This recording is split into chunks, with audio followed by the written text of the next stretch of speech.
அது தொலைக்காட்சி நிகழ்ச்சியில் வந்து ரொம்ப அழகாக பண்ணது நடிகர் கமல்ஹாசன் அவர்கள். அவர் தன்னுடைய நிகழ்ச்சி வழியாக நிறைய புத்தகங்களை அறிமுகப்படுத்தினார். அதே மாதிரி அந்த இன்ஸ்பிரேஷனில் நானும் என்னுடைய நிகழ்ச்சியில் கேட்பேன். அந்த சைக்காலஜி ஆஃப் மணி அரவிந்த் சாமி ஏஎன்டியூவில் தான் சொன்னார். அது எங்கிட்ட சொன்ன பதில் தான். அரவிந்த் சாமியோட பாட்காஸ்ட்டில் அவருக்கு பிடித்த புத்தகம் நிறைய பேர் நான் கேட்குறது உண்டு. அவர் 3-4 புத்தகம் சொன்னார். ஆனால் நம்ம ஆளுங்களுக்கு பணத்து மேலே தான் ஐடியா. அதனால் அந்த புக்கு பெரிய அளவு ஹிட் ஆச்சு. ஏன் அந்த புக்கை படிக்கணுங்கிறதுக்கான காரணத்தை அவர் சொன்னார். ஆக்சுவலாக சொல்லுவாங்க, நம்ம கேட்கணும், அவ்வளோதான். நம்மளாவே சில அபிப்பிராயங்கள் வச்சுருக்கோம். சங்கத்தமிழ் பாடல் கடினம் என்று அபிப்பிராயம் வைத்திருப்பதை போலவே இவங்கெல்லாம் இதெல்லாம் பேச மாட்டாங்க அப்படின்னு சில அபிப்பிராயங்களை நாமும் வைத்திருக்கிறோம். ஓகே, நான் சில விஷயங்கள் ப்ரிப்பேர் பண்ணிட்டு வந்திருக்கேன். நான் நிறைய நேரத்தில் இது மாதிரி ப்ரிப்பேர் பண்ணிட்டு வரப்பெல்லாம் வந்து கொஞ்சம் நேரம் பார்த்தோம்னா இதை சொல்லுவோமா இல்லை வேறு எதுவும் சொல்லுவோமான்னு ஒரு குழப்பம் வந்துடும். அப்போ என்ன பண்ணிடுவேன், இந்த மாதிரி ஒரு பேப்பர், பேடு, பேனா எல்லாம் கேட்பேன். கேட்டுட்டு நான் என்ன தலைப்பில் பேசணும்னு உங்களே கேட்டுருவேன். சரியா? அதனால் நான் என்ன தலைப்பில் பேச வேண்டும் என்று நீங்கள் ஆசைப்படுகிற ஒரு 5 நிமிஷம், ரொம்ப நேரம் டைம் எடுத்துக்காதீங்க, நேரம் ஆயிரம் வீட்டுக்கு போகிறதுக்கு. அதனால் நான் என்ன தலைப்பில் பேசினா நல்லாயிருக்கும் நீங்கள் பிரியப்படுறீங்கன்னு சொன்னீங்கன்னா நம்ம அந்த தலைப்பில் போகலாம். ரைட்டாக? இந்த தலைப்பை வச்சுக்குவோம், இதுக்குள்ளே வந்துடும். எப்படியாவது இப்படிப்பட்ட தென்னை மரத்தில் பசுமாட்டை கட்டுவார்கள்ங்கிற மாதிரி எப்படியா கொண்டாந்து எல்லாத்தையும் கட்டிடுவேன், கவலைப்படாதீங்க. டெக்னாலஜி பாருங்கள், நம்ம எதையுமே துணிஞ்சு எதுவுமே பண்ண முடியல. இது லைவில் போயிட்டுருக்கு, உடனடியாக ஆனரில் போயிட்டுருக்கு. முன்னாலாம் நாங்கள்லாம் டெலிவிஷனுக்கு வந்த புதுசில் எப்படின்னா முதல்ல ஷூட் பண்ணணும். ஷூட் பண்ணி முடிச்சுட்டு ஒரு வாரம் அதை எடிட் பண்ணி அது எல்லாத்தையும் பார்த்து கலர் கரெக்ஷன்லாம் பண்ணி அதுக்குள்ளே அடுத்த நிகழ்ச்சியே முடிஞ்சு போயிடும். இப்போலாம் ஆன் த ஸ்பாட் சரட்டுன்னு எல்லாம் முதலேருந்து நானும் பார்க்குறேன். நிறைய பேர் ஃபோட்டோ எடுக்கிறாங்க. என்ன அது எப்போ எடுக்கிறாங்க? ஒரு மனுஷன் ஒரு காஃபி குடிக்கலாம், எடுக்கலை, சரி கீழே வச்சுருவோம். சரி கீழே வச்சுட்டா அப்படி எடுப்பாங்கன்னா காப்பி கொடுக்கறது எடுக்கணும்னு அவங்களுக்கு ஆசை என்னன்னு தெரியல. வாயை திறக்க முடியல. எனக்கு எதுக்குமா? எனக்கு இல்லைம்மா, நம்ம நாட்டோட பிரச்சனை இது. எவனுக்கு ஏற்கனவே இருக்கோ அவனுக்கே தான் கிடைக்கும். இங்கேம்மா அந்த பக்கமாக கொடுங்க. உள்ள நான் என்ன தலைப்பில் பேசணும்னு அவங்க பிரியப்படுறாங்கன்னு தெரிஞ்சுக்கிறதுக்காக மைக்கு அவங்கள்ட்ட கொடுக்க சொல்கிறேன். சரி வந்து அந்த மைசூர் பாக்கு ஒரு எடுத்து தின்றுவோன்னு நானும் பட்ட பாடு. என் மனைவிக்கு இங்கே மெசேஜ் அனுப்பிட்டேன். என் கண்ணு முன்னால் மைசூர் பாக்கு, முந்திரி பருப்பு எல்லாம் வச்சுருக்காங்க. ஆனால் எல்லாம் நான் எடுக்கல தான் கரெக்டாக கேமரா ஃபோன் எடுக்கிறேன். நல்லது சாப்பிடாம கடை அப்படின்னு சொல்லி she sent me a message too. Okay fine, மைக்குங்க. என்னென்ன நீங்களே வச்சுருக்கீங்க? என்னப்பா திருவள்ளூரில் எல்லோரும் சுற்றி விளையாடுறீங்க? சும்மா மைக்கை கொடுங்கண்ணே. எப்பா மைக்கே வேணாம்ப்பா, தலைப்பு இருந்தால் சொல்லுங்கப்பா. இப்போ பாருங்கள், அதை வாங்கி ஒருத்தர் சரியாக இருக்க இல்லையான்னு செக் பண்ணுவாப்புல. நம்பவே மாட்டாங்க நம்மளால் யாரையும். சொல்லலை? செக் பண்ணிட்டாப்புல. நீங்களே ஒரு சாய்ஸ் வச்சு ஏதாவது ஒரு இதில் பண்ணுங்க. இது கேட்குற மாதிரி நீங்கள் எது பேசினா நல்லாயிருக்கும். ஓ ஆமாம், இதை மைக்கில் வாங்கி சொல்கிறார் ஒருத்தர். நீ என்ன வேணாலும் பேசு, ஒன்றும் பிரச்சனை இல்லை.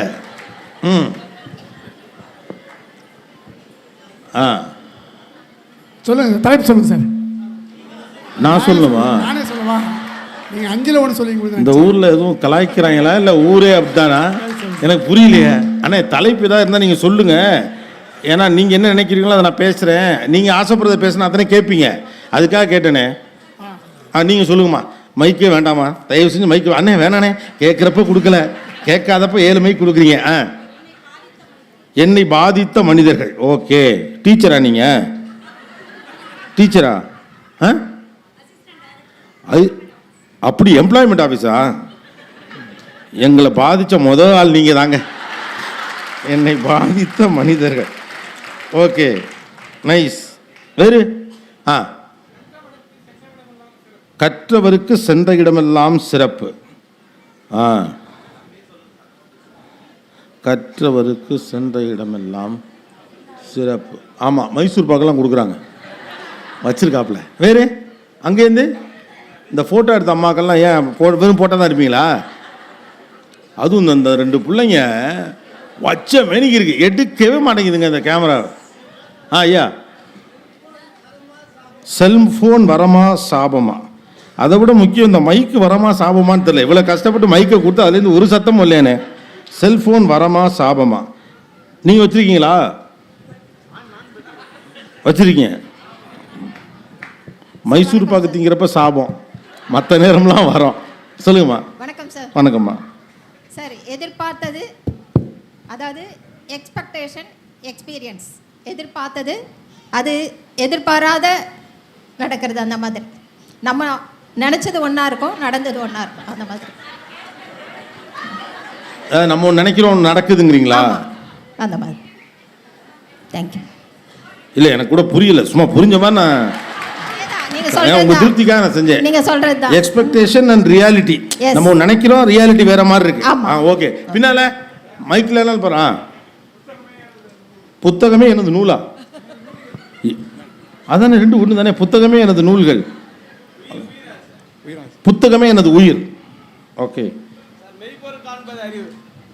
படித்த எல்லாத்தையும் வரிசையாக சொல்லக்கூடாது. ஏற்கனவே ஒருத்தர் கற்றவருக்கு சென்ற இடமெல்லாம் சிறப்பு, அடுத்தது மெய்ப்பொருள் காண்பது அறிவு. ஒன்றும் ரியாலிட்டியா இல்லையா? சொல்லுங்கம்மா. இளம் சமுதாயத்திற்கு அறிவுறுத்தும்படி.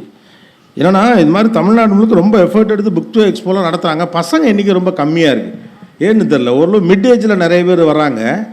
இல்லை ஒருவேளை நான் கவனிக்காமல் இருக்கேன்னா என்னன்னு தெரில. ஆக்சுவலாக பசங்க நிறைய வரணும். வாழ்த்துக்கள்மா வந்ததுக்கு. ஓகே. விஞ்ஞானத்தின் பார்வை. நான் ஏதோ தெரியாதனமாக கேட்டுட்டோம் போல் இருக்கு. எனக்கு தெரியாத ஐட்டமாக சொல்கிறீங்க. விஞ்ஞானத்தின் பார்வை. வேற எதுவும் லேடிஸ் ஒன்றும் இல்லையா? வந்தம்மா பேசுகிறம்மான்னு இல்லாமல் எங்ககிட்ட கேட்குறான். இவன் ஒன்றும் ப்ரிப்பேர் பண்ணல போட்டு. அந்த சந்தேகம் உங்களுக்கு வந்துருன்னு சொல்லிட்டு தான் இவ்வளோ பண்ணியிருக்கேன்னு காட்டினேன். ஓ, இப்போ தான் உங்களுக்கு மேட்ரே புரியுது. நம்ம தலைப்பு சொல்லணும். ஓ, இளைய தலைமுறையை எப்படி படிக்க வைப்பது. இளைய தலைமுறை நீங்கள் யாரும் சொல்கிறீங்க? நீங்களே சின்ன வயசாக தான் இருக்கீங்க. 50 வயசா? என்ன நீங்கள் சொல்கிறீங்க? இளைய தலைமுறையை எப்படி படிக்க வைப்பது? என்ன பிரச்சனைனா, அந்த பெரிய தலைமுறைகிட்டெல்லாம் அதான் புத்தகம் தன் வரலாறு கூடுதலா 9ஆம் வகுப்புல இது என்னமா என்னன்னா, அந்த மூத்த தலைமுறைகிட்டெல்லாம் ஒரு பெரிய சிக்கல் இருக்குது. இவங்க பண்ணுறதெல்லாம் பண்ணிவிட்டு நல்லா ஜாலியாக இருந்துட்டு அதுக்கப்புறமா இந்த இளைய தலைமுறை எப்படியாவது திருத்துங்க, இவங்க போகிற போக்கே சரியில்லை, இவங்க பண்ணுறது எதுவுமே நல்லாவே இல்லை, இந்த இளைய தலைமுறை எப்படியாவது திருத்திடணும். எனக்கு என்ன கவலைனா, பெரிய தலைமுறைக்கு வேறு வேலையே இல்லையா? இளைய தலைமுறையை திருத்துறதை தவிர உங்களுக்கு வேறு எந்த ஒர்க்கும் இல்லையா?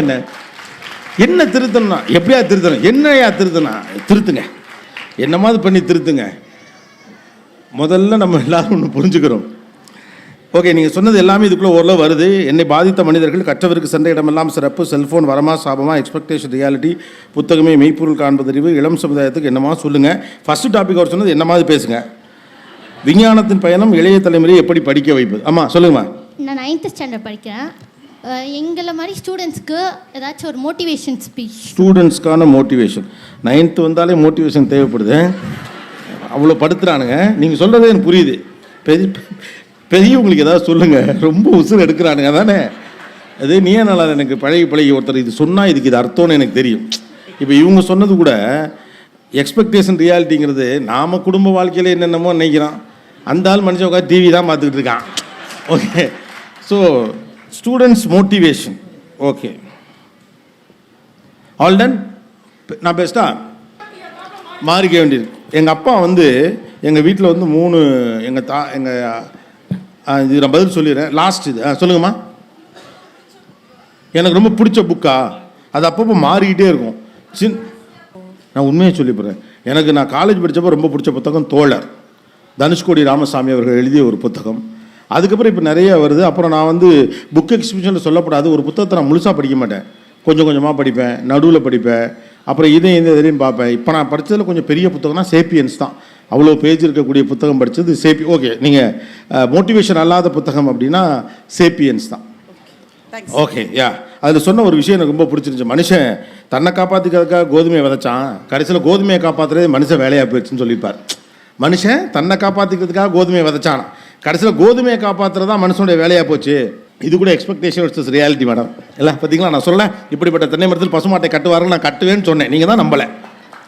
ஸ்டார்ட் பண்ணிட்டுமா? ஓகே, முதல்ல இளைஞர்களை திருத்துவோம். ஏன்னா அவன் தான் கெட்டு போய் கிடக்குறாங்க, அவங்களை எப்படியா நம்ம திருத்திட்டோம்னா. அவர் நடுவில் ஒன்று சொன்னார், 80களில் பிறந்த நான் என்னுடைய முந்தைய தலைமுறைக்கு ஏற்றார் போல் என்னை மாற்றிக்கொண்டேன். அப்புறமா பார்த்தா சரி, நம்ம தான் நம்ம அப்பா பேச்சு கேட்க வேண்டியது இருந்துச்சு, எங்கள் அப்பாவுக்கு ஏற்ற மாதிரி நடக்க வேண்டியது. ஒரு பெல்ட்ஸ் போடாதன்னாரு, போடாமல் இருந்தேன். அவர் இப்படி தான் நடந்துக்கணும்னு சொன்னார், அவர் சொல்கிறத கேட்டு நான் வளர்ந்தேன். தொலைது நம்ம 2 பெத்து அதில் தூக்கி போட்டு மிதித்து நம்ம சொல்கிறது அவனுங்களை கேட்க வைப்போன்னு பார்த்தா கடைசியில் இப்போ அவங்க சொல்கிறது தான் வீடே கேட்குது. இது நடுவில் மாட்டிக்கிட்டோன்னு. எங்கள் அப்பா வந்து அவருக்கு அண்ணன் ஒருத்தர், தம்பி ஒருத்தர். அப்போ வந்து இந்த ஜெனரேஷன் இருக்குல்ல, 80s நீங்கள் சொன்னீங்களா, அவர் கூட 50 வயது அப்படின்னார். இந்த ஜெனரேஷனுக்கு இப்படி ஒரு சிக்கல் இருக்குது, அதை நம்ம தவிர்க்க முடியாது. சில ஜெனரேஷன் அப்படி சிக்கிப்பாங்க, அப்படி சிக்கின ஒரு ஜெனரேஷன் நீங்கள்.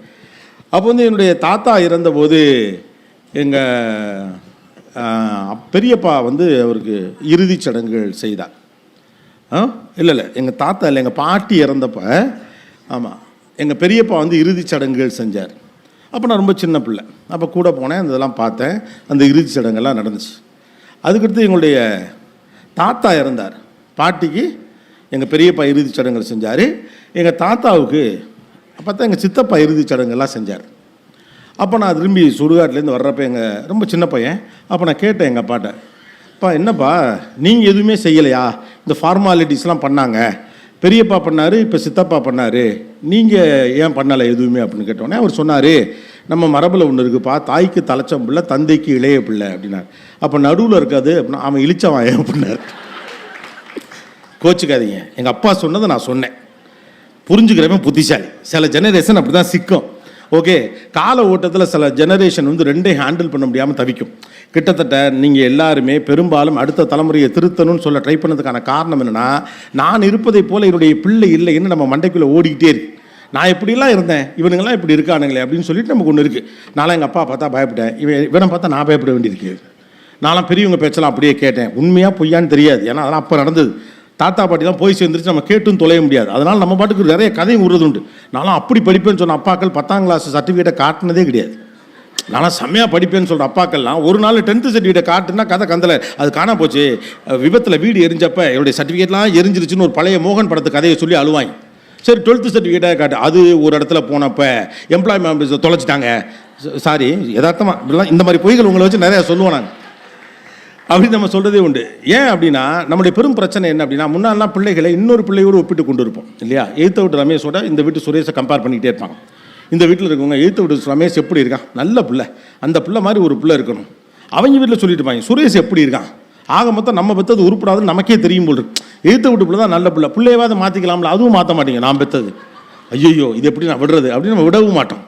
அப்போ ஒரு காலத்தில் நாமெல்லாம் என்ன செய்து கொண்டிருந்தோம் அப்படின்னா, ஏதோ ஒரு பிள்ளையோடு நம்முடைய பிள்ளை ஒப்பிட்டு கொண்டே இருப்போம். அதன் வழியாக இந்த பிள்ளைக்கு ஒரு வைராக்கியம் கிடைக்கும் என்ற நம்பிக்கை நமக்கு வந்தது.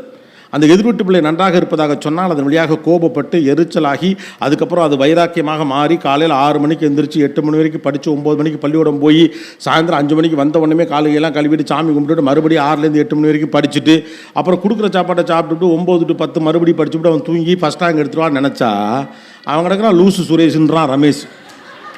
இப்போ முடிச்சுட்டாங்க. அதனால் இப்போ டயர்டாக என்ன பண்ணிட்டோம்னா, இப்போ நம்மளோட கம்பேர் பண்ண ஆரம்பிச்சிட்டோம். இப்போ அதுதான் இருக்கிறதுலே பெரிய சிக்கல். ஒரு குழந்தையை இன்னொரு குழந்தையோடு ஒப்பிடுவதே பெரும் ஆபத்து அப்படிங்கிறோம். அது வந்து பெரிய சிக்கலை உண்டாக்குது. வீட்டுக்குள்ளே சிப்ளிங் ரைவல்ரின்னு சொல்லுவாங்க, அண்ணன் தங்கச்சிங்களை கம்பேர் பண்ணுறது. உன் அண்ணன் எப்படி இருக்கான், அம்மாக்கெல்லாம் பெரும்பாலும் பார்த்தீங்கன்னா அந்த மூத்த பசங்களை சொல்லிகிட்டே இருப்பாங்க. அவன் ஒன்றும் பண்ண மாட்டான் பெருசாக. ஆனால் 2வது பையன் உங்கள் அண்ணன் எப்படி, என்ன தெரியுமா, தம்பிகிட்ட உங்கள் அண்ணன் எப்படி ஆளும்பாங்க, அண்ணன்கிட்ட உன் தம்பி நல்ல பிள்ளையா இருக்கான், நீ ஏன்டா அப்படி இருக்கமா. ஆக மொத்தத்தில் 2 பேருக்குமே ஒருத்தர் பிடிக்காமல் பண்ணுற ஏற்பாடை பண்ணிக்கிட்டே இருப்பாங்க. இப்போ நாம் என்ன பண்ணுறோம், புதுசாக இதெல்லாம் டயர்டு பழைய சிலபஸில் வருதுங்கிறதுனால நம்மளோட கம்பேர் பண்ணுறோம். நான்லாம் 18 வயசில் எப்படி இருப்பேன் தெரியுமா, நான் தான் உன் ஃபோட்டோவை பார்த்தேனே, கன்றாவே இருந்த நீ, நான் ரொம்ப நல்லா படிப்பேன், அப்படி இருப்பேன் இப்படி இருப்பேன். இப்போ நமக்கு என்ன தோணுது அப்படின்னு கேட்டால், நான் இருந்ததை போல் என்னுடைய பிள்ளை ஏன் நீ இருக்கணும். ஆக்சுவலாக சொல்ல போனால் உள் மனசில் நம்மெல்லாம் இவ்வளோ கஷ்டப்படுறதுக்கான காரணம் என்ன, நான் இருக்கிற மாதிரி என் பிள்ளை இருக்கக்கூடாதுங்கிறதுக்கு தான் இல்லையா. நாமெல்லாம் இவ்வளோ கஷ்டப்பட்டு 8 மணி நேரத்துக்கு மேலே வேலை பார்த்து இருக்க காசெல்லாம் தான் இறுக்கி பிடிச்சி பிள்ளைங்களை நல்லா படிக்க வச்சு நம்ம சாப்பாட்டை கூட மிச்சம் பண்ணி பிள்ளையை நல்லா ஆளாக்கணும்னு போராடுறதுக்கான காரணம் என்ன, நாம் இருக்கிற மாதிரி நம்ம பிள்ளை இருந்துடக்கூடாது, நம்ம போல் ஆயிடக்கூடாதுங்கிற கவலையில் தான் பெருசாக்கணும் தான் பண்ணுறோம். ஆனால் கம்பேர் பண்ணுறதுலாம் என்ன, நான் எப்படி இருந்தேன் தெரியுமா, நான் எப்படி இருந்தேன் தெரியுமா, நான் எப்படி நீங்கள் எப்படி இருந்தீங்க எவனுக்குமே தெரியாது. நீங்கள் ரொம்ப சுமாராக தான் இருந்தீங்கன்னு உங்களுக்கு தெரியவே இல்லை, அந்த ரியாலிட்டியே உங்களுக்கு புரியலை. நாங்கள்லாம் அப்போல்லாம் பொறுப்பாக இருப்போம். வாழ்க்கை ஒரே மாதிரி தான் இருக்குது, இடம் தான் மாறுது. நீங்கள் இந்த கட்டச்சவத்தில் உட்காந்துருப்பீங்க, போகிற வர பொம்பளை பிள்ளைகளை பார்த்து ஏய் அப்படின்னு சொல்லியிருப்பீங்க. இப்போ இன்ஸ்டாகிராம் வாலில் உட்காந்துருக்கான் ஹாய் கேர்ள் அப்படிங்கிற, அவ்வளவுதான். இடம் தான் மாறி இருக்கு. நீங்களாவது டயத்தை செலவு பண்ணி இந்த கட்டச்சவத்தில் உட்காந்தீங்க, அவனுக்கு ஏறி உட்கார கூட வழி இல்லை. அதனால் உட்காந்து ஆன்லைனில் அவன் பாட்டுக்கு அவன் வேலையை பார்த்துட்டு இருக்கான். ரைட்டு தானே. அப்போ நமக்கு ஒரு சிக்கல் எங்கே இடிச்சுக்கிட்டே இருக்குன்னா, என்னை போல் என் பிள்ளை இல்லை இருக்கக்கூடாது, அதான் சரி. 30 ஆண்டுகளுக்கு முன்னதாக நீங்கள் இருந்ததை போல 20 வயதில் நீங்கள்லாம் எப்படி இருந்தீங்களோ அப்படிப்பட்டவர்களாக நீங்கள் இப்போ இருப்பாங்களான்னு கேட்டால் இருக்க மாட்டாங்க. இருக்க வேண்டிய அவசியம் கிடையாது. உலகம் மாறிக்கொண்டே இருக்கும். உலகம் மாறுவது பிரச்சனையே இல்லை. உலகத்திற்கு ஏற்றாற்போல் நாம் மாறாமல் இருப்பது தான் பிரச்சனை. உலகம் எப்போதுமே மாறும். மனுஷன் மாறலாம் என்ன ஆகும் தெரியுமா? ஒரு பெண்ணுடைய மாற்றத்தை குறித்து எப்போதுமே நான் விமர்சனம் வச்சுக்கிட்டே இருக்கோம்ல. யோசிச்சு பாருங்கள், பெண்ணை தான் உடனடியாக டார்கெட் பண்ணுவாங்க. அவள் ரொம்ப மாறிட்டா அப்படிம்பா, டப்புன்னு மாறிட்டா. ஆம்பளைலாம் மாறவே மாட்டானுங்க அப்படின்னு.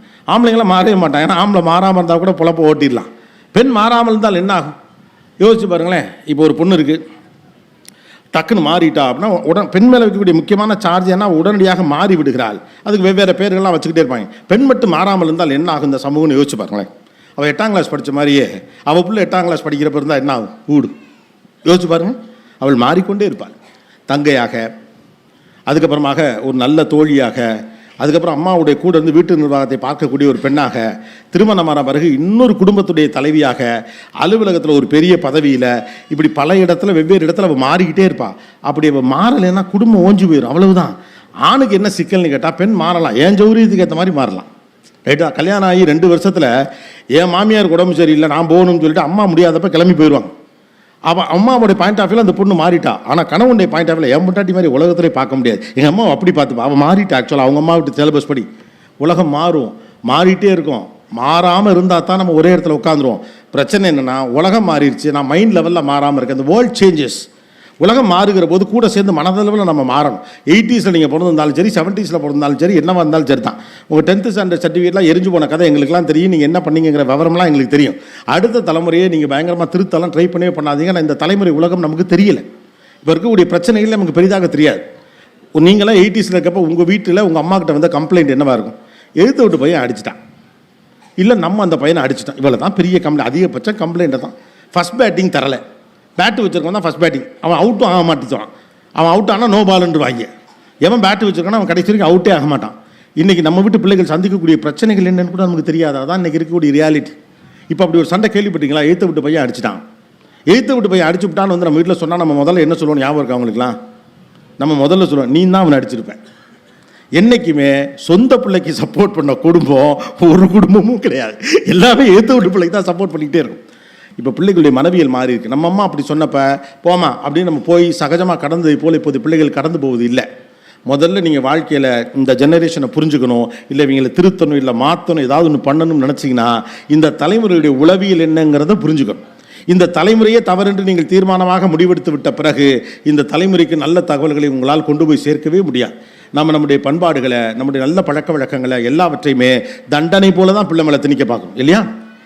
ஒரு குறிப்பிட்ட விஷயத்தை அவன் செய்யணும் அப்படின்னா அதை தண்டனை போல் அவன் மேலே திணிக்க பார்க்கணும். பெரிய பிரச்சனை படிக்கிறதே தண்டனை மாதிரி தான் அவன் மேலே திணிக்கணும்.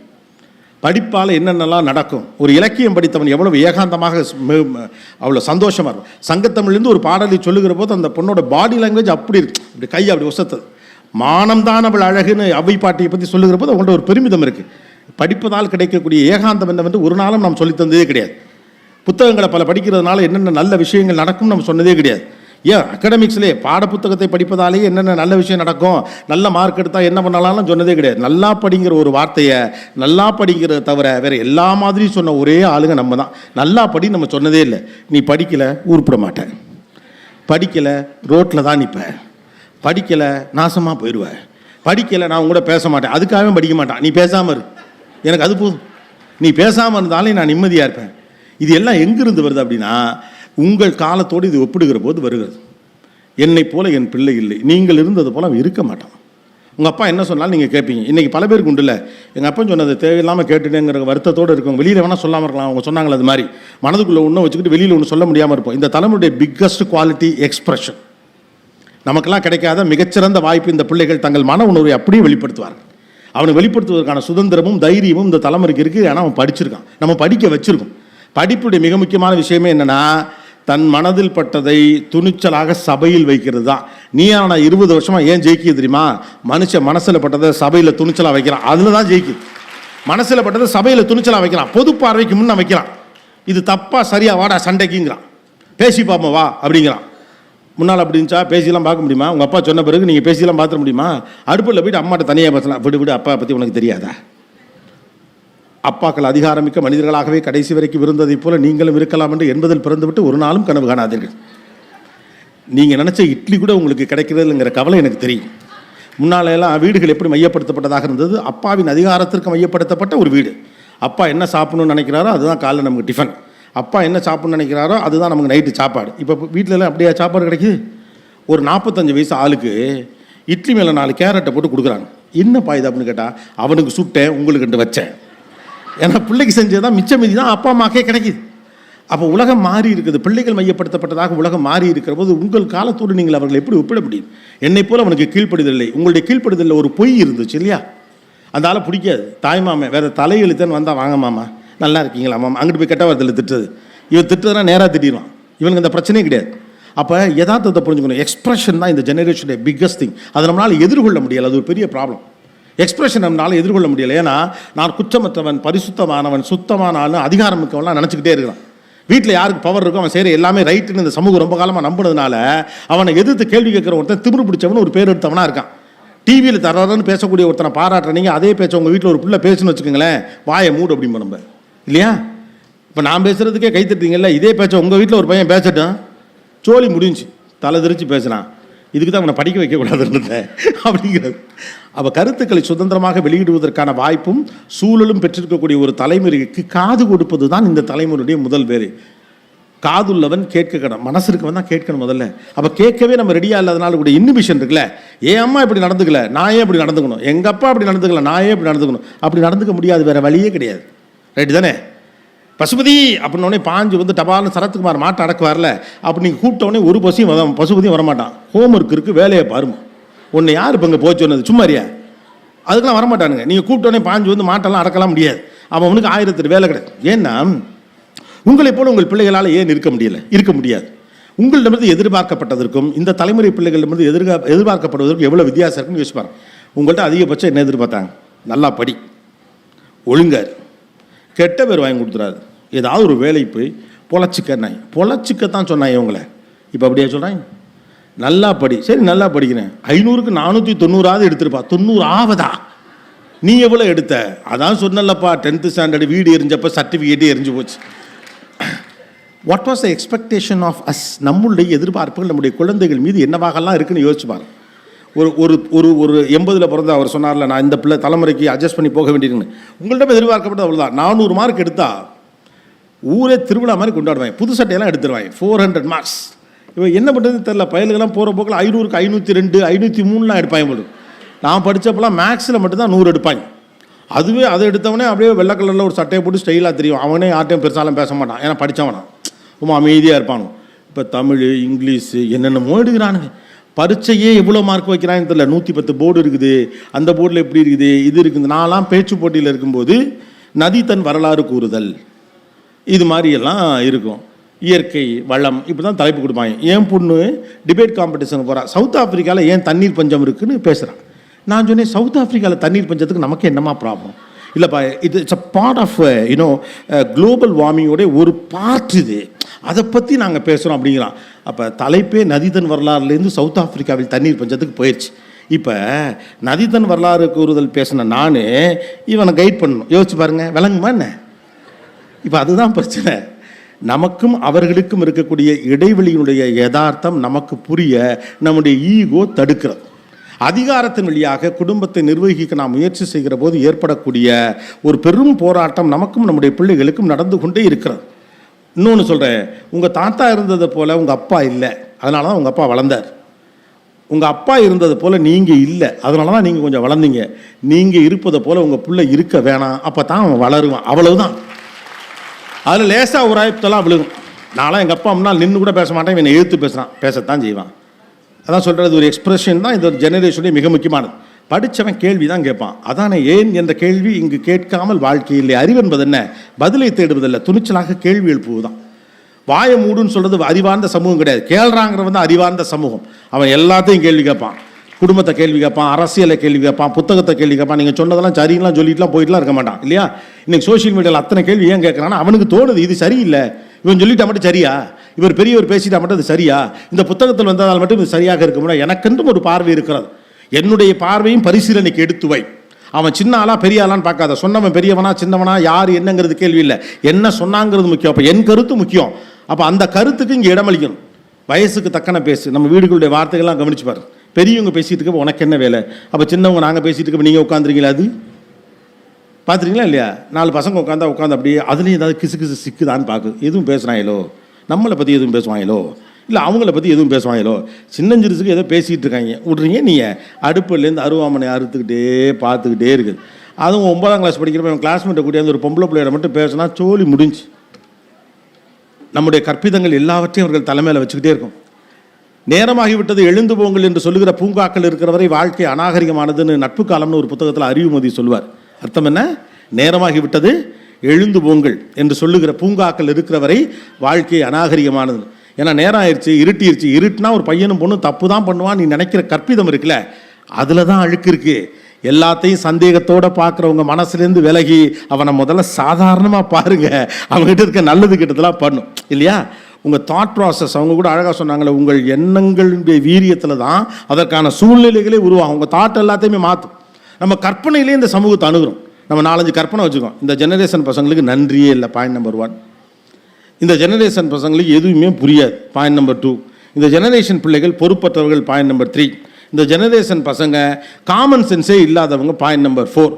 பாயிண்ட் நம்பர் 5, இவன் எதையுமே பொறுப்பாக எடுத்துக்கிட்டவனே கிடையாது. இவன் பொறுப்பாகவே எடுத்துக்க மாட்டான். பொறுப்பாக எடுத்துக்க வேண்டிய நிலைமையில் அவன் இல்லை. கிடைச்சதை பிடிச்சிக்கிட்டே வாழ்க்கையில் எப்படியாவது ஜெயிச்சணுங்கிற 80-90களின் தலைமுறைக்கும் எனக்கு என்ன வேணுமோ அதை தேடி நான் பயணிப்பேன்னு வாய்ப்புகள் பெற்ற இந்த தலைமுறைக்கும் ஒரு பெரிய போர் நடந்துக்கிட்டே இருக்கும். நமக்கு கிடைச்சதை விட்டக்கூடாது, விட்டக்கூடாது. நோ, நினச்சதை அவனை பொறுத்த வரைக்கும் கிடைச்சதை வச்சலாம் வாழ மாட்டான். எனக்கு இதுதான் கிடச்சிருக்கு, வேறு வழி இல்லை, வேண்டாம் விருப்பா பிள்ளையை பற்றி காண்டாமிருகன் பேர் வச்ச கதை ஏதோ ஒன்று கிடச்சிது, அதுக்காக அந்த வேலையை பார்க்குறேன்லாம் பார்க்க மாட்டான். எனக்கு பிடிச்சது என்னவோ அதை தேடி அவன் போயிட்டே இருப்பான். அதுக்கு நடுவில் நடக்கக்கூடிய தோல்விகள் சங்கடங்களை பற்றி அவன் கவலைப்படவே மாட்டான். வாழ்க்கை ஒவ்வொரு கட்டத்தில் மாறிக்கிட்டே இருக்குங்கிற ரியாலிட்டி அவனுக்கு புரியும். வாய்ப்புகள் நிறைய இருக்கக்கூடிய பிள்ளைகள் உங்களைப் போல இருக்க வேண்டிய எந்த அவசியமும் இல்லை. மறுபடியும் நான் உங்களுக்கு சொல்கிறேன், நான் சொன்னால் நீங்கள் சங்கடப்பாத, நீங்களே சிறப்பாக இல்லை, நீங்கள் ரொம்ப ஆவரேஜான ஒரு குரூப் தான். 80களில் நீங்கள் வாழ்ந்த வாழ்க்கை என்பது இப்போது இருக்கக்கூடிய வாழ்க்கையோடு ஒப்பிடுகிற போது ஒன்றுமே கிடையாது. ரொம்ப சுமாரான ஆள்லாம் ரொம்ப சக்ஸஸ்ஃபுல்லாக இப்போ இருக்க முடியும். ஒரு 25 பேர் இருப்பாங்க, அதில் 2 பேர் நல்லா படிப்பான், ஒருத்தன் நல்லா பேச்சு போட்டியில் ஜெயிப்பான், ஒருத்தன் கட்டுரை போட்டியில் ஜெயிப்பான், ஒருத்தன் பாடுவான், ஒருத்தன் ஆடுவான், இவ்வளோதான். இப்போ போய் கல்ச்சுரல்ஸ் ஸ்கூலில் பாருங்கள், எல்கேஜின்ட்டு 3 செக்ஷன் ஏறி ஆடுறாங்க. 300 பிள்ளைங்க டான்ஸ் ஆடுது, 300 பிள்ளைங்க டான்ஸ் ஆட தெரியுது, 300 பிள்ளைங்க பேச்சு போட்டியில் பேசுது. எங்கேயாவது ஃபங்க்ஷன்ஸ்க்குலாம் நம்ம போகிறப்போ ஒரு 8ஆம் கிளாஸ் பையன் 9ஆம் கிளாஸ் பையன் ஒரு 10 நிமிஷம் அந்த பையன் பேசுகிறது நீங்கள் பாருங்கள் சார் அப்படின்னு வற்புறுத்தி உட்கார வைப்பாங்க. உட்காந்தோம்னா பயமாக இருக்கும், நல்ல வேலைடா இவன் பீரியட் நம்ம பிறக்கலை, 9ஆம் கிளாஸில் நம்ம என்ன பேசியிருந்தோம், இவன் என்ன பேசுகிறான்னு தோணுது. நாமெல்லாம் 8ஆம் கிளாஸ் 9ஆம் கிளாஸில் பேச்சு போட்டு எப்படி பேசியிருந்தோம், வானத்தில் இருக்கிறது பிறை, என் பேச்சிலே இல்லை குறை, இத்தோடு என் உரைக்கிடுகிறேன் திரை, இதெல்லாம் ஒரு இதுக்கு கைத்தட்டு கோப்பையெல்லாம் நான் வாங்கியிருக்கேன். ரைட்டா? இன்றைக்கி இறக்கி விட்டிங்கன்னா ஏறி அடின்னு அடிக்கிறானு, அவ்வளோ இன்ஃபர்மேஷன்ஸ் கொட்டுறானு. இந்த ஜெனரேஷனை ஹேண்டில் பண்ண முடியாமல் அதுக்கு நம்ம வச்ச ஒரு பேர், என் தோல்வியை ஏற்றுக்கொள்ள முடியாமல் நான் அந்த பழியை அவன் மீது திணிக்கிறேன், அந்த பழியை அவன் மேலே திணிக்கிறேன். அவன் திமிரு பிடிச்சவன், அவன் ஓவராக பேசுகிறான், உனக்கு புரியலை, அவன் பேசுகிற நமக்கு புரியலை இல்லையா?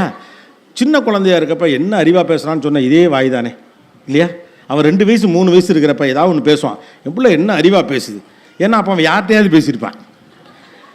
8 வயசு 9 வயசு ஆகிறப்ப அவன் உங்ககிட்டே பேசுகிறப்ப திமிரா பேசுகிறான். இப்போ இங்கே நடக்கக்கூடிய பிரச்சனை ஒரு தலைமுறையை ஏற்றுக்கொள்ளாமல் இருப்பதால் இருக்கக்கூடிய ஈகோவிலிருந்து வருகிறது. இந்த தலைமுறையை நான் ஏற்றுக்க முடியல. நீங்கள் ஏற்றுக்கிறீங்களே ஏற்றுக்கலையோ வேறு வழியே இல்லை, அவன் பாட்டு போயிட்டே தான் இருப்பான். நீங்கள் வேணால் திருவள்ளூர் பஸ் ஸ்டாண்டில் இருந்துட்டு நான் யார் தெரியுமா எப்படி ஆள் தெரியுமா, வந்து பாரு வாடா ஏரியாவுக்கு வாடான்னு சொல்லிட்டே இருக்கலாம். அவன் போயிட்டே இருப்பான், அவங்கள கண்டுக்கவே மாட்டான். அப்போ உங்கள் தந்தை செலுத்திய அதிகாரத்தை செலுத்த முடியாமல், உங்கள் தாய் செலுத்திய அதிகாரத்தை செலுத்த முடியாமல் நீங்கள் தவிக்கிற தவிப்பில் இருக்கக்கூடிய பிரச்சனையிலேயே பிள்ளைகளை கவனிக்காமல் போகிறீங்க. அதான் பெரிய பிரச்சனை. இப்போ உண்மையாகவே அவனுடைய சிக்கல் என்னன்னு நமக்கு தெரியவே தெரியல. மறுபடியும் கிள்ளி விட்டாங்க, கடிச்சு விட்டாங்க பஞ்சாயத்தான் அவனுக்கு இல்லை. பிள்ளைங்க உள்ளுக்குள்ளே ரொம்ப உடஞ்சு போயிருக்காங்க, உங்களுக்கு தெரியல. ஆபத்தாக பல சிக்கல்கள் இருக்குது. மனிதர்களை தேடி அவர்கள் அலைகிறார்கள். கருவிகளோடு பேசிக்கொண்டிருக்கூடிய ஒரு தலைமுறை இது. எதிர்த்து கருத்தே சொல்லாத ஒரு உரையாடல் நடக்குது இந்த ஜெனரேஷனோட. எதிர்த்து கருத்தே சொல்லாத ஒரு உரையாடல் தான் இந்த தலைமுறை பிள்ளைகள். அதனால வீட்டில் இழுத்து வச்சு பேசணும்னு சொல்கிறோம். வீட்டில் யாரும் பேசுறதே கிடையாது. நம்ம உரையாடலாம் எப்படி இருக்கு பாருங்க, எல்லாம் வேலை சார்ந்த உரையாடல் தான் நம்முடைய வீடுகளுக்குள்ள. சும்மா உட்காந்து யாராவது கடைசி வரைக்கும் பேசுகிறீங்களா? பேசுனதே கிடையாது. ஏதாவது பேச ஆரம்பிச்சிங்கன்னா நல்லா தான் ஆரம்பிங்க, சாப்பிட்றியான்னு ஆரம்பிங்க, ரைட்டு சரி சாப்பிட சொல்கிறாங்க அப்படின்னா 2வது இட்லி ஆரம்பிச்சிடும். நீ மார்க்கு கம்மியாக எடுக்கிற, போன தடவை பெரியம்மா வந்த பண்ணி மூஞ்சி கொடுத்து பேசலை, உங்கள் மாமா வேறு உன்னை பற்றி கோவிச்சுக்கிட்டாப்ல, ஏற்ற விட்டு சுரேஷ் அவனை கொள்ளலும்டா. முதல்ல அந்த சுரேஷ் இருக்கிற வரைக்கும் நம்மளை வாழ விட மாட்டான். அவன் என்னுடைய 2வது இட்லிக்கு அப்புறமே நீங்கள் என்ன வச்சு என்னென்னலாம் பண்ணலாங்கிற திட்டத்தை தான் வெளிப்படுத்திக்கிட்டே இருக்கீங்க. ரைட்டு தானே? நம்ம வீடுகளுக்குள்ள நடக்கிற உரையாடல்களில் எந்த சுவாரஸ்யமும் இல்லை. நம்முடைய வீடுகள் முழுக்க முழுக்க வேலை சார்ந்த பேச்சுகளே பேசிகிட்டு இருக்கு. பசங்க வெளியிலையும் வேலை சார்ந்த பேச்சுக்கள் தான் இப்போ பேசிகிட்டு இருக்கான். ஆக்சுவலாக நீங்களாம் நினைக்கிற மாதிரி பசங்கள்லாம் முன்ன மாதிரி ஜாலியாக வெளியெல்லாம் பேசிகிட்டு இருக்குது இல்லை. அவங்க மீட் பண்ணாலுமே ஹோம்ஒர்க்கை முடிச்சிட்டியா, ப்ராஜெக்டை கவர் பண்ணிட்டியா, இத்தனாம் தேதிக்குள்ளே படித்து தொலையலாம். ஏன்னா அவ்வளோ எக்ஸ்பெக்டேஷன்ஸ் இருக்குது, பாடத்துலாம் அவ்வளோ கஷ்டமாக இருக்குது. ரைட்டு தானே? அப்போ அவனே வெளியில் ஏகப்பட்ட நெருக்கடிகளோடு இருக்கான், வீட்டிலையும் ஒன்றுமே இல்லை. ஆழமாக யோசிச்சு பாருங்களேன், நம்முடைய வீடுகளை எது மகிழ்ச்சியாக வச்சுருக்குன்னு யோசிச்சு பாருங்க. உண்மையாக நம்முடைய மூளை பராக்கிரமங்கள்லாம் இறக்கி வச்சுட்டு வீடு எது மகிழ்ச்சியாக வச்சுருக்குன்னு யோசிச்சு பார்த்தா, அறிவார்ந்த பேச்சுக்களாக வீடை மகிழ்ச்சியாக வச்சுருக்கு. கணவனும் மனைவி வீட்டில் உட்காந்து டெய்லி ஃபிசிக்ஸ் பேசிட்டு தான் வீடு எப்படி இருக்கும்? இப்போ நான் மேடையில் பேசுகிற மாதிரியே என் வீட்டில் போயிட்டு 2 இட்லியும் தக்காளி சட்னியும் வை அப்படின்னா என் முன்னாடி தட்டை தூக்கி தலையில் எடுத்துகிட்டு போயிட்டே இருங்க இல்லையா? வீட்டில் நீங்கள் நார்மலாக சாதாரண ஆளாக தானே இருக்கணும். அந்த கோபிநாத்தை தான் அவங்களுக்கு பிடிக்கும். மனிதர்கள் இயல்பாக இருப்பதற்கு சிரமப்படும் ஒரு காலத்தில் நம்ம இருக்கோம். எப்போதுமே வேலை, உத்தியோகம், பணம், வளர்ச்சி இப்படி புஷ் பண்ணி நம்ம மிடில் கிளாஸ் பயத்தை அவன் மேலே தெளிச்சுக்கிட்டே இருக்கோம். அவனுக்கு அந்த பயமே இல்லை, அவளுக்கு அந்த பயமே இல்லை. பிடித்ததை செய்ய வேண்டும், நிறைவாக வாழ வேண்டும், அதற்கான சாத்தியம் அவர்களிடம் இருக்குது. அந்த தலைமுறைகிட்ட போய் இங்கே பாரு பத்திரமா நான் பத்திரமா தாண்டா இருக்கேன், உங்களுக்கு என்ன பிரச்சனை? சம்பந்தம் இல்லாமல் கூப்பிட்டு உட்கார வச்சு போகிற வாரவட்டெல்லாம் இந்த 9th ஸ்டாண்டர்ட் பிள்ளை வந்து சொன்னிச்சுல, இந்த பிள்ளைக்கு எதாவது பண்ணுங்க. இந்த 9th வந்துட்டு அவனு பண்ணுவான். நம்ம ஊரில் பார்த்துனா இல்லையா, ஏற்கனவே நல்லா தான் படிக்கும் இந்த பிள்ளை. வர்றவனெல்லாம் கூட்டியாந்து பிள்ளைக்கு ஏதாவது நல்லதாக சொல்லிட்டு போங்க. படிக்கவே மாட்டேன். அவன் விடிய படித்து கண்ணுங்கள்லாம் வீங்கி இருக்கும்.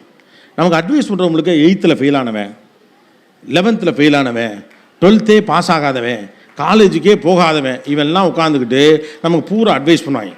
கீரைக்காரன் வரும், அதுக்கு நல்லதாக 4 வார்த்தை சொல்லிட்டு போங்க. கோபிநாத் நல்லதாக 4 விஷயம் சொல்லுவோம், அதை கேட்டுக்கோங்க. அவனாவது ஒருத்தர் மோட்டிவேட் பண்ணிட்டே இருக்கணும். உங்கள் பலகீனங்கள் உங்கள் பிள்ளைகளுக்கு இருப்பதாக நீங்கள் உள்ளுக்குள் நம்புகிறீர்கள்.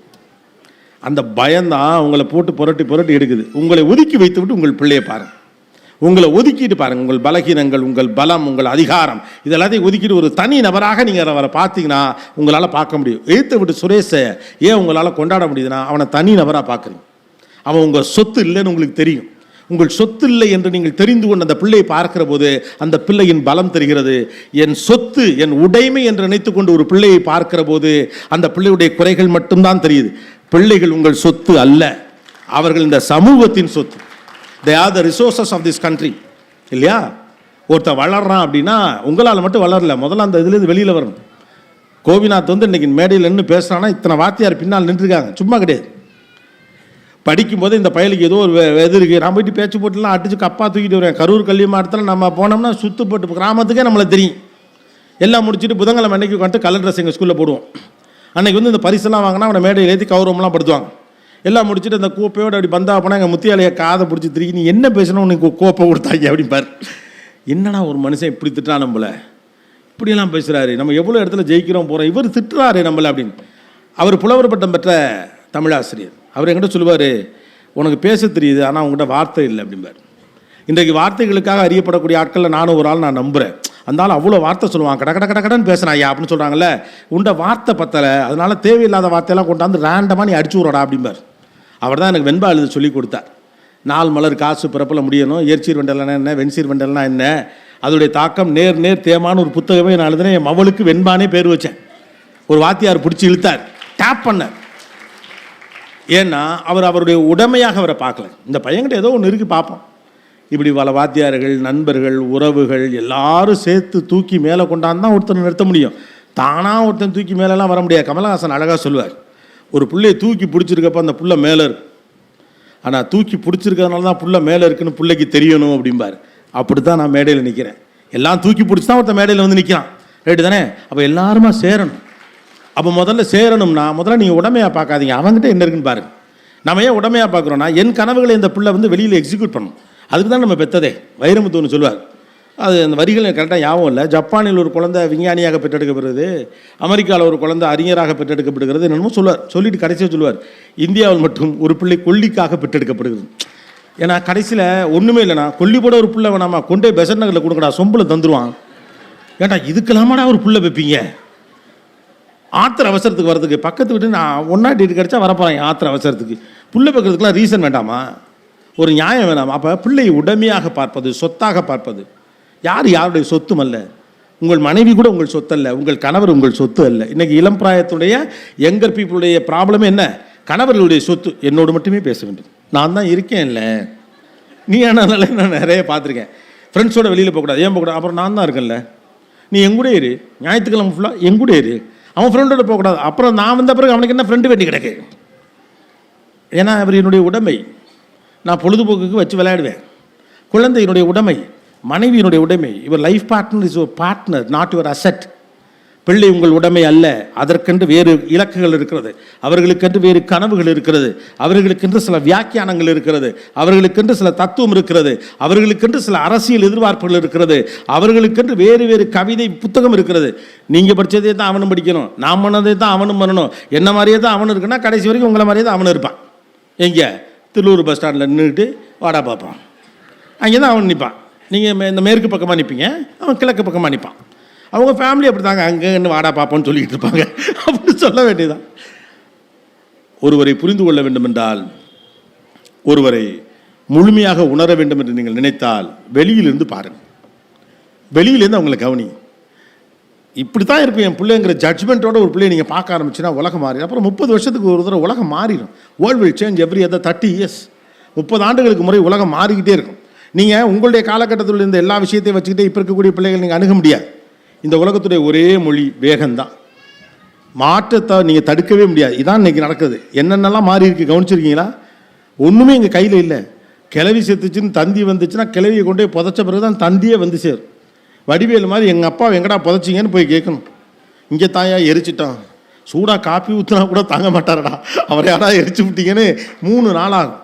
இப்போலாம் சாகிறதுக்கு முன்னாலே ஃபேஸ்புக்கில் சொல்லிட்டு சாகுறானோ, இந்த சாகுறேன் பாருங்க டபால் அப்படின்ட்டு எல்லோரும் லைக் பண்ணியிருக்கேன்னு அப்படியே சொல்லிட்டு செத்துறான். தகவல் உடனே வருது, ஒரு விரல் நுனியில் அவ்வளவு இருக்குது, எல்லா தகவலும் இருக்குது. கூகுள் சர்ச் இன்ஜின் இருக்குது, பெர்ப்ளெக்சிட்டி ஆன்சர் இன்ஜின் இருக்குது, ஏஐ டூல் அத்தனை இருக்குது, ஓகே ஜெமினி இருக்குது, சாட் ஜிபிடி இருக்குது, எல்லாம் இருக்குது. திருவள்ளூர் வர்ற வழிக்குள்ளே திருவள்ளூருடைய வரலாறை நீங்கள் 10 நிமிஷத்தில் தெரிஞ்சுக்கலாம். அவ்வளோத்தையும் இது சொல்லிடும். அது சரியா தப்பான்னு கேட்குறதுக்கு ஒரு டூல் இருக்குது. சாட் ஜிபிடி இப்படி சொல்லுது, இது சரியா அப்படின்னு கேட்குறதுக்கு ஒரு தகவல் இருக்குது. அப்போ எல்லா இன்ஃபர்மேஷனையும் கையில் வச்சுருக்க ஒருத்தன் எதுக்கு பயப்படுவான்னு நினைக்கிறீங்க? என்ன வேண்டுமோ அதை செய்து கொள்வதற்கான சாத்தியக்கூறு இருக்கக்கூடிய உள்ள எப்படி பயப்படும்? கொஞ்சம் கூட பயமே இல்லை. ஏன் பயப்படணும் எனக்கு புரியல. அவனா காட்டில் வாழ்கிறான், எதுக்கு பயப்படும்? ஏன்னா நான் பயந்தில்ல, அப்போ நீ ஆக்சுவலாக இந்த பசங்க மேலே நம்ம கொஞ்சம் பொறாமை லைட்டாக வைத்தறிச்ச. நாம் கல்யாணம் பண்ணுற வரைக்கும் சைக்கிள் தான் ஓட்டணும். ஆனால் உங்களுக்கு தான் சொல்கிறேன், உங்கள் பையன் காலேஜ் போகிறப்ப பைக் ஓட்டுறான், வைத்தறிச்சலாக தான் இருக்குது. என்ன பண்ணுறது? தாய்க்கு தலைச்சம்புள்ள தந்தைக்கு இளைய புள்ள, 80s பிறந்ததெல்லாம் இழிச்சவா புள்ள, ஒன்றும் பண்ண முடியாது. You can't help it. So simple. ஆராய்ச்சி செய்யாதீர்கள், அணுக்கமாக பாருங்கள், அவ்வளவுதான். மனிதர்கள் நீங்கள் ரொம்பலாம் புரிஞ்சுக்க ட்ரை பண்ணாதீங்க. உங்கள் பிள்ளைக்கெல்லாம் ஒரு ப்ளூ பிரிண்ட் போட்டு கொடுக்கலாம், ரொம்பலாம் ட்ரை பண்ணிட்டே இருக்காதீங்க. ஏதோ உங்கள் தயவில் தான் குழந்தையெல்லாம் வளர்த்து, குழந்தைய நிறைய பேர் சேர்ந்து வளர்க்குறாங்க. நம்ம அப்படி தான் வளர்த்தோம். குழந்தையை சமூகம் தான் வளர்த்தது, தனிநபர்களும் வெறும் வீடுகளும் மட்டும் வளர்க்கலை. ஒரு சமூகமாக தான் அந்த குழந்தை வளர்ந்தது. அதனால தான் பல்வேறு குணாதிசயங்கள் எடுத்துக்கிட்டாங்க. மாமாட்டேருந்து பொறுமையை கற்றுக்கிட்டான், அத்தைக்கிட்டேருந்து வாஞ்சையும் பாசத்தையும் கற்றுக்கிட்டான், பெரியம்மாட்டேருந்து இறக்கத்தை கற்றுக்கிட்டான், சித்தப்பாட்டேருந்து ஒன்று கற்றுக்கிட்டான், எழுத்த விட்டு அங்கிள்கிட்டேருந்து ஒன்று கற்றுக்கிட்டான். நீங்கள்லாம் எத்தனை பேர் சின்ன வயசில் எழுத்தாப்பில் இந்த மாமா சொந்த மாமா நினச்சிட்டு இருந்திருக்கீங்க? ஏன்னா அவ்வளோ செஞ்சுருப்பார். உங்களை அவர் கொண்டே பள்ளிக்கூடத்தில் விட்டுருப்பார். அந்த வீட்டில் அடித்தவொடனே ஓடி அது இங்கே அழுத உடனே நைட்டு ஃபுல்லாக இங்கே தங்கிக்கணும்ட்டு அவர் மடியில் போட்டு உங்களை தூங்க வச்சுருப்பார். அந்த அத்தை உங்களுக்கு பைத்தாமா ஒரு ரொட்டியெல்லாம் சுட்டு கொடுத்துருக்கோம். மறுநாள் காலையில் கொண்டு இந்த வீட்டில் விட்டுருப்பாங்க. லீவுக்கு போகிறப்ப நீங்கள் இங்கே தான் இருந்திருப்பீங்க. 8ஆம் வகுப்பு வர்ற வரைக்கும் இது சொந்த மாமா இல்லை, எழுத்து விட்டு அங்கிள் தான் இவர்னா 8ஆம் கிளாஸில் தெரிஞ்சவங்களாம் நிறைய பேர் இருக்கான். அப்படி ஒரு வாழ்க்கை வாழ்ந்தீங்க. இப்போ சோழியை முடிச்சு பூரா பேலே வெட்டி விட்டாச்சு. எல்லாரோடையும் சண்டை. கல்யாணத்துக்கு கூப்பிட்டப்ப சுருள் வச்சு கூப்பிடல, போன இடத்துல எனக்கு பந்தியில் இலை போடலை, எனக்கு மரியாதை செய்யலை, நான் ஃபேஸ்புக்கில் ஸ்டேட்டஸ் போட்டேன், லைக்கே போடலை, லைக்கு போடலை. இது ஒரு பிரச்சனை. இப்போ யாராவது என்னை வேலிடேட் பண்ணிக்கிட்டே இருக்கணும், யாராவது என்னை பார்த்துக்கிட்டே இருக்கணும். உண்மையாக சொல்லப்போனால் இப்போ இந்த பசங்களாம் அவர் சொன்னார் செல்ஃபோனால் பிரச்சனையான். ஆக்சுவலாக செல்ஃபோன் உபயோகிப்போட கணக்கெடுத்து பார்த்தா ரொம்ப நேரம் அதில் கிடக்கிறது நீங்கள் தான், பசங்க இல்லை. ரியாலிட்டி அதான். ஆளே இல்லாத ஆள்கிட்ட பேசிட்டு ஒரு கதை சொன்னாங்கல்ல, நீங்கள் தான் ரொம்ப, அவனுங்க அந்த டெக்னாலஜிலாம் தாண்டி போயிட்டானுங்க. இதெல்லாம் அவனுங்களுக்கு ஓல்டு டெக்னாலஜி. ஃபேஸ்புக்கு இதெல்லாம் ரொம்ப பழைய டெக்னாலஜி. உங்களுக்கு ரொம்ப மிரட்சியாக தெரியுது. அப்படியே அப்பா நம்ம எடுத்த போட்டால் நம்மளே போடலாமா, அதை நம்மளே பார்க்கலாமா, ஓ மை காட் அப்படின்னு சொல்லி நீங்கள் தான் நினச்சிட்டீங்க. அவங்களுக்கெல்லாம் பழைய டெக்னாலஜி. அதனால் ரொம்ப குழப்பிக்காதீங்க லைஃப்பை. பாதி பேருக்கு பசி வந்து சீட்டை விட்டு காலி பண்ணுறதுனால நானும் ஊரை விட்டு காலி பண்ண வேண்டிய இடத்துக்கு வந்துட்டேன் அப்படின்னு நினைக்கிறேன். தம்பி லைவில் வேற போதா, இது வேற மனசு விட்டு பேச முடியல, பூராவும் எடிட் இல்லாமல் அது பாட்டுக்கு லைவில் போகுது. ஓகே, நீங்கள் கேட்ட இடத்துலேருந்து இதை தொடங்கியதால் மறுபடியும் ஃபஸ்ட் பாயிண்ட்லேருந்து வரேன். பாயிண்ட் நம்பர் 1, அடிப்படையில் எல்லாரும் அடுத்த தலைமுறை எப்படி திருத்தருன்னு ஆரம்பித்தோம். முதல் முக்கியமான விஷயம், யாரையும் நீங்கள் திருத்த முயற்சி பண்ணாதீங்க, ஏன்னா திருத்தக்கூடிய இடத்துல நாம் இல்லை. இரண்டாவது, உங்கள் அதிகாரத்தின் வழியாக இந்த பிள்ளைகளை நீங்கள் வழிநடத்த முயற்சிக்கிற போது அவர்கள் உங்கள் பிடியில் இருக்க மாட்டார்கள், அவர்கள் வாழ்க்கையை அருகில் சென்று அணுக்கமாக பாருங்கள். மூன்றாவது, உங்கள் மனைவியோ குழந்தையோ யாராக இருந்தாலும் கணவராக இருந்தாலும் அவர்களுடைய உடைமை அல்ல, ஒவ்வொரும் தனிநபர்கள், அவர்களுடைய வெறுப்புகளுக்கு நீங்கள் இடம் கொடுக்க வேண்டும். நான்காவது, இந்த தலைமுறை எக்ஸ்பிரசிவான ஒரு தலைமுறை, தன் மனதில் பட்டதை சபையில் வைக்கக்கூடிய துணிச்சல் அவர்களுக்கு இருக்கிறது. அது உங்களுடைய பழைய அதிகாரத்திற்கு எதிரான விஷயமாக இருப்பதால் உங்களால் ஏற்றுக்கொள்ள முடியவில்லை, வேறு வழியிலே ஏற்றுக்கொள்ளுங்கள். அஞ்சாவது, உங்களைப் போலவே உங்கள் பிள்ளை இருக்கணுங்கிற எந்த அவசியமும் கிடையாது. காரணம், மாறி இருக்கக்கூடிய உலகத்தின் பிரஜைகளாக அவர்கள் இருக்கிற போது அவர்களுடைய மொழி என்பது வேறாக இருக்கும். ஆறாவது, நினைச்சதை கிடைச்சதை பிடிச்சி எப்படியாவது மேலே வந்துடணும் அப்படின்னு பதட்டத்தோடு வளர்ந்த ஒரு சமூகத்துக்கு நினைச்ச வாழ்க்கையை நான் வாழுவேன் அப்படிங்கிற நம்பிக்கையோடு போகிற ஒரு தலைமுறை தலைதறிச்சு திரிகிற மாதிரி தெரியும். பயப்படாதீங்க, அவனுங்கெல்லாம் கரை சேர்ந்துருவானுங்க. ஏழாவது, உங்கள் பால்ய காலத்தோடு இந்த காலத்தை நீங்கள் ஒப்பிடுவதற்கான ஒரே காரணம் என்னன்னா, உங்கள் காலம் சிறந்ததாக இருப்பதாக நீங்கள் நம்பிக்கொண்டே இருக்கிறீர்கள். எப்போதுமே தன் காலம் சிறந்ததுன்னு எல்லாருமே சொல்லிட்டு இருப்பான். ஒவ்வொரு காலத்திலையும் மாற்றம் நடந்துக்கிட்டே இருக்கும், மாறலைன்னா தான் உலகம் கஷ்டப்படும். எட்டாவது, நீங்கள் விரும்பினாலும் விரும்பாவிட்டாலும் இந்த உலகம் மாறத்தான் செய்யும். ஏன்னா உலகம் மாறுவது அதோட இயல்பு, அதற்கேற்றாற்போல் உங்கள் மன அமைப்பை நீங்கள் தான் மாற்றிக்கொள்ள வேண்டும். ஒன்பதாவது, பிள்ளைகளை திருத்தலாம் ட்ரை பண்ணாதீங்க, வெளியே ஆளாக இருந்த அந்த பிள்ளையை அணுக்கமாக பாருங்கள், அப்போ தான் நீங்கள் அவங்களை வழிநடத்த முடியும். ஒரு தவறான தலைமுறை இதென்று நீங்கள் மனதுக்குள்ள முடிவெடுத்து விட்ட பிறகு அவர்களை சரி செய்யத்தான் ட்ரை பண்ணுவீங்களே ஒழிய அவருடைய வளர்ச்சிக்கு நீங்கள் நிற்க மாட்டீங்க. பத்தாவது, கடைசியாக சொல்கிறேன், இதில் சேர்க்காது, உங்களுக்கும் உங்கள் கணவருக்கும் நடுவில் உங்கள் பிள்ளையை சேர்க்காது. இது ஒரு பெரிய பிரச்சனை. புள்ளங்கிறது அப்புறமா அவன் பாரு என் பொண்டாட்டியோட போயிட்டான், அவன் பாரு அவன் பொண்டாட்டி பேச்சை கேட்டுக்கிட்டு போயிட்டான், அவன் புருஷன் பேச்சை கேட்டுக்கிட்டு போயிட்டான், அப்புறம் யார் பேச்சை கேட்பாங்க? உங்களுக்கெல்லாம் என்ன கவலை? உங்கள் புருஷன் உங்கள் பேச்சை கேட்கல, என்ன கவலை? அவங்க மருமகளையும் அப்படி கவலை பண்ணணும், நல்லது தானே? நீங்கள் என்ன கவலைப்படுறீங்களோ அதே உங்கள் மருமகளும் கவலை பண்ணுமா என்ன? உங்களுக்கு சொல்லிடுறேன், இந்த படகு உங்களுக்கு சொந்தம் இல்லை. பிள்ளைங்க மேலே ரொம்ப அப்சஸ்டாக இருக்காதீங்க. அப்படி அப்சஸ்டாக இருக்கிறனால தான் உங்கள்கிட்ட எல்லாத்தையும் சொல்லிட்டு அவன் செய்யணும்னு நினைக்கிறீங்க. நீங்கள் விரும்பலாம் மாட்டி இந்த படகு உங்களுக்கு சொந்தம் இல்லை, அவன் எங்கேயோ போயிடுவான். நீங்கள் உங்களோட கடைசி வரை இருக்க போது உங்கள் கணவர் தான், உங்கள் கூட கடைசி வரை இருக்க போது உங்கள் மனைவி தான். சொல்கிறதுக்கு ஆம்பளைங்க இல்லை, பூரா பேரும் போயிட்டாங்க. கடைசி வரை உங்களோடு வரப்போவது உங்கள் மனைவியோ அல்லது உங்களோட கணவர் தான். You married your spouse. உங்கள் மனைவி தான் நீங்கள் திருமணம் பண்ணியிருக்கீங்க, உங்கள் கணவரை தான் நீங்கள் திருமணம் பண்ணியிருக்கீங்க. நடுவில் பிள்ளைங்களை கொண்டாந்துட்டு கடைசி வரைக்கும் பிள்ளைகளுக்காக ஒரு வாழ்க்கை வாழ்ந்துடும். 24 வயசில் தனியாக போயிட்டு எனக்கு பிடிச்ச செய்கிறேன்னு சொல்லல, பாவம் இப்படி வளர்த்த இப்படி பண்ணிவிட்டான், துரோகம் செய்து விட்டான், அதை செஞ்சு விட்டான், அவனுக்காக இந்த தியாகம் செஞ்சு. நீங்கள் ஒரு தியாகமும் பண்ண வேணாம், நீங்கள் உங்களை பார்த்துங்க, அது போதும். அவனை பார்த்துப்பான். நீங்கள் எல்லாத்தையும் பண்ணிவிட்டு வாழ்க்கை முழுக்க உங்கள் அப்பா அவங்க அப்பாக்காக தியாகம் பண்ணணும். ஏதோ 80s பிறந்த பிறகு வேறு வழி இல்லாமல் காலம் முழுக்க தியாகம் பண்ணுறாரு. எதுக்கு எல்லாரும் தியாகம் பண்ணுறீங்க? தேவையான அளவுக்கு தியாகம் பண்ணுங்க. தியாகத்தின் வழியாக நீங்கள் அடையாளம் காணப்படுங்கிற எந்த அவசியம் கிடையாது. உங்களோட அறிவின் வழியாகத்தான் நீங்கள் அடையாளம் காணப்படும், உங்கள் ஆளுமையின் வழியாகத்தான் நீங்கள் அடையாளம் காணப்படணும். இந்த சமூகத்திற்காக நீங்கள் செய்த கான்ட்ரிபியூஷன் இருக்குல்ல, பங்களிப்பு, அதன் வழியாகத்தான் நீங்கள் அடையாளம் காணப்படணும். உங்கள் தியாகத்தின் வழியாக நீங்கள் அடையாளம் காணப்பட வேண்டும் என்ற எந்த அவசியமும் இல்லை. நீங்களும் தியாகத்தை பண்ணி எங்களையும் தியாகம் பண்ண சொல்லி உசுர் எடுத்து உங்கள் தியாகத்தை தூக்கி தீயில வைக்க சும்மா இருங்க. அவனை பார்த்துக்குங்க. புள்ள பின்னாலே தெரியுறது. ஸ்கூலுக்கு கூட்டிகிட்டு போகிறது, அங்கே கூட்டு போகிறது, இங்கே கூட்டு போகிறது, எல்லாத்துக்கும் போகிறது. அவனே கேட்டாலும் விடுறதில்ல. எல்லாம் பண்ணி காலேஜுகள் இதெல்லாம் பண்ணி அவனுக்குலாம் ஒரு கல்யாணம் பண்ண பிறகு தான் வீட்டில் ஒரு கேரக்டர் இருக்குன்னு ஞாபகத்துக்கு வருது. ஐயோ இந்தால 25 வருஷத்துக்கு மேலே கட்டினமே. இப்போ வீட்டில் யாரும் இல்லைல்ல, இப்போ என்ன பண்ணுறது தெரியாமல் வாங்க சாப்பிடலாம், இல்லைப்பா நானே சமைச்சுக்கிறேன்ட்டு அவர் காஃபி போட்டு பழகியிருப்பார். அவரே காலைல கோயிலுக்கு போயிடுவார், வாக்கிங் போயிடுவார், காலைல பேப்பர் அவர் ரொட்டீனுக்குள்ளே வந்துடுவார். திரும்ப குடும்ப வாழ்க்கையில் இருந்தாலும் கொண்டாட முடியாது. மனைவியும் அப்படி தான், வேலை காசு போனானே நீங்கள் ஓடிட்டு இருந்தீங்கன்னா அவங்க ஒரு தனி வாழ்க்கை அமைச்சிருவாங்க. அவங்களுக்கு ஒரு ஸ்கெட்யூல் இருக்கும். எனக்கு தெரிஞ்ச ஒரு அங்கிள் சொல்லுவார், ரிட்டையர்ட் ஆன பிறகு உங்கள் ஆட்டியை கூட்டிட்டு நான் காசி மாராமேஸ்வரம் போவேன்பார். ரிட்டையர்ட் ஆன பிறகு நான் டெய்லி காலையில் ஃபில்டர் காஃபி குடிப்பேன் அப்படிம்பார். நான் ரிட்டையர்ட் ஆன பிறகு டெய்லி அனுமார் கோயிலுக்கு போவேன் காலையில் அப்படின்னு சொல்லுவார். பெருமாள் கோயிலுக்கு போவேன் அப்படிலாம் சொல்லுவார். சொல்லிட்டே இருப்பார். எப்போ போனாலும் அவர் ரிட்டையர் ஆகிறத பற்றி தான் பேசுவார். ரிட்டையர்ட் ஆன பிறகு அவங்க ஆண்டியை கூட்டிட்டு நான் கொடைக்கானல் போய் 1 வீக் தங்கிடுவேன்டா அப்படின்னு. அதில் ஒன்று கூட அவர் செய்யலை, ஏன்னா அவரால் செய்ய முடியல. அவர் நினச்சிக்கிட்டு இருக்காரு இவர் கோயிலுக்கு போனோடனே அவர் வாங்கன்னு கூட்டிகிட்டு போவார்னு. போனால் கோயில் வாசலில் 300 பேர் நிற்கிறான். வரிசையில் தான் சாமி கும்பிடுமாங்கிற விவரமே அன்றைக்கி தான் தெரியும் இருக்கு. அப்புறம் காலையில் ஃபில்டர் காப்பி இவருக்கு ஒத்துக்கலை, வயசாயிருச்சு, குடிக்க வேண்டிய கட்டத்தில் குடிக்கலை, குடித்தா பேதி ஆகுது, குடிக்க முடியல. கொடைக்கானலுக்கு அவங்க ஒய்ஃப் வர முடியாட்டாங்க, எனக்கு குளிருன்ட்டாங்க. காசி ராமேஸ்வரம் நீ தனியாக போ, ஏற்கனவே நான் தனியாக தான் இருக்கேன்ட்டாங்க. வாழும்போதே வாழ்ந்துக்கங்க, எல்லா வேலையும் முடிச்சுட்டாலாம் அப்புறம்லாம் வாழ முடியாது. அப்புறம் உங்கள் பயலுக்கு சொல்லுவாங்க உங்களை யார் வாழ வேணாம்னு சொன்னால் நாங்களாக சொன்னோம். அப்புறம் மறுபடியும் திருவூர் பஸ் ஸ்டாண்டில் போய் நின்றுக்கிட்டு நான் யார் தெரியுமான்னு லிவ் யுவர் லைஃப். உங்கள் பிள்ளைகளை உங்கள் இருவருக்கும் நடுவில் விடாது. எப்போ விட்டு வைக்கிறேன்னு கவனிச்சிங்கன்னா உங்களுக்கே தெரியும். கல்யாணம் புதுசில் ஹனிமூன் போகிறேன்ட்டு ஒரு ஃபோட்டோலாம் எடுத்துருப்பீங்க, ஞாபகம் இருக்கா? வீட்டில் இருக்கும், அதை போய் பாருங்கள். கல்யாண ஃபோட்டோ பார்க்குறது தான் கடுப்பாக இருக்கும், ஹனிமூன் ஃபோட்டோ கொஞ்சம் நல்லா தான் இருக்கும். பாருங்கள், கன்னத்தோடு கண்ணம் வைத்தபடி ஒரு புகைப்படம், கைகள் இரண்டையும் கோர்த்தபடி ஒரு புகைப்படம், நெற்றியோடு நெற்றி இடித்தபடி ஒரு புகைப்படம், சூரிய கதிர்கள் குறுக்கே வரும்போது அதை பார்த்தபடி ஒரு புகைப்படம், அப்புறம் 2 பேரும் கைகளை கோர்த்து கொண்டபடி ஒரு புகைப்படம். இப்படியா புகைப்படமாக இருக்கும். தொப்பி தூக்கும் பாறையில் ஒரு புகைப்படம், 2 பேரும் ஒரே மாதிரி குல்லா போட்டு ஒரு புகைப்படம், குதிரையில் ஏறி நின்று இருவரும் இன்னொரு குதிரையை பார்ப்பது போல ஒரு புகைப்படம். இப்படி கன்றாவியாக ஒரு 20 புகைப்படம் நாமே சிறப்பென்று நினைத்து கொண்டு எடுத்துக்கொண்டு அற்புதமான புகைப்படங்கள், நல்ல படங்கள் தான். கல்யாணம் ஆகி அதெல்லாம் எடுத்தீங்கல்ல, ஒரு 7 வருஷத்துக்கு அப்புறம் நீங்கள் நல்லது கெட்டதுக்கெலாம் போயிருப்பீங்க பாருங்கள். கல்யாணம், காது குத்து, ஃபங்க்ஷன்லாம் போயிருப்பீங்களே, அப்போ எடுத்த புகைப்படத்தெல்லாம் பாருங்களேன். உங்கள் 2 பேருக்கு நடுவில் அந்த புள்ள நிற்கும். யாராவது பிள்ளைய இந்த பக்கம் நிறுத்தியோ இந்த பக்கம் நிறுத்தியோ ஃபோட்டோ எடுத்துருக்கீங்களா? அந்த பிள்ளை போனால் இழுத்து பிடிச்சி நடுவில் தான் நிறுத்துவீங்க.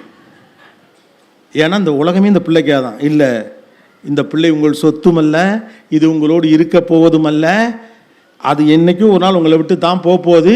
உங்களை நீங்கள் பார்த்துங்க. இப்போ நான் போட்ட போல நைட்டு போய் எவனுக்கு இட்லியே கிடையாதுன்னு சொல்லாதீங்க, அதுக்கு அந்தளவு போயிடாதீங்க, சரியா? 10ஆவதாக இந்த விஷயம், you are married your spouse, not your kids. Let them live an their own world. அவர்களை ஃபெசிலிட்டேட் பண்ணக்கூடிய ஒரு இடத்த மட்டும் இருங்க. 10 சொன்னதில் 1 2 ஞாபகத்தில் இருந்தால் சந்தோஷம். சந்தனக்காற்று நம் ஜன்னலில் வீசட்டும், சரித்திரம் நாளை நம் சாதனை பேசட்டும். நன்றி, வணக்கம், தேங்க்யூ.